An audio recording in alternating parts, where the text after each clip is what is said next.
Okay, my name's Ian. I'm just at the Peterborough Driving Test Centre. I'm just going to talk about the history of the UK driving test. Just a brief history of it. The L test was first introduced in 1935, and at the time there was no legal requirement for driving instructors to be registered, as is the case today. Who were known then as the Department of Transport Approved Driving Instructor, which then became the DSA, Driving Standards Agency, and is now the Driving Vehicle Standards Agency, so they merged the two departments up.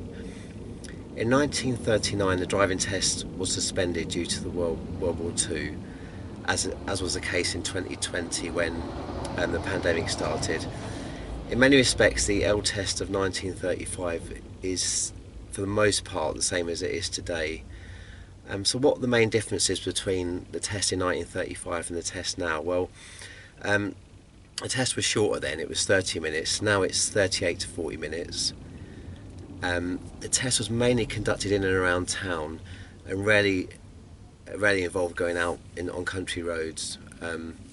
Today country roads are used if possible. I was at a driving instructor conference a few years ago with the people who are responsible for changing the driving test, and they said they were sick and tired of people doing manoeuvres on housing estates. They want people to do the country roads. So I've said in another video as well, so 40% of traffic is on country roads, but 62% of fatalities are on them. So the whole point of the driving test is to make the roads safer.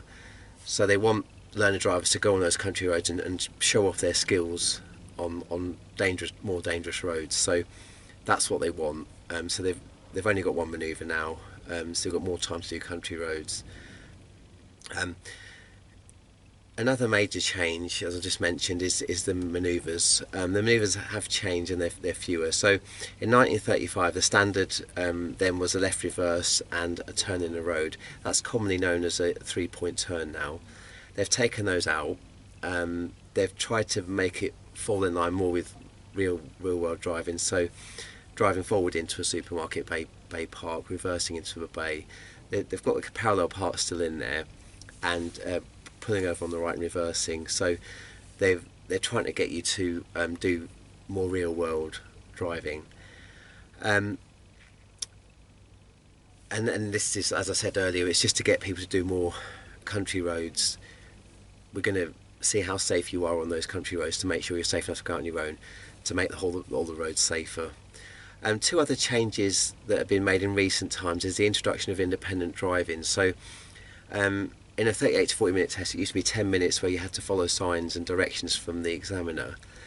And then more recently, what they've done is they've changed that to 20 minutes of following a sat-nav or following directions from the examiner. So of those tests, 4 out of every 5 are sat-nav and 1 out of every 5 is following directions and signs. So 80% following sat-nav, 20% following signs. At one time it was a requirement to do hand signals. They abolished that in 1975, but still be aware that the hand signals are there, so you might need it on an approach to a zebra crossing if people just can't see brake lights for whatever reason. If you're the lead vehicle, they might not see that, so it's just to be aware of the hand signals. The wording used by examiners hasn't really changed since 1935, because we've still got you can only really go straight on, turn left or right. That's the only things you can do.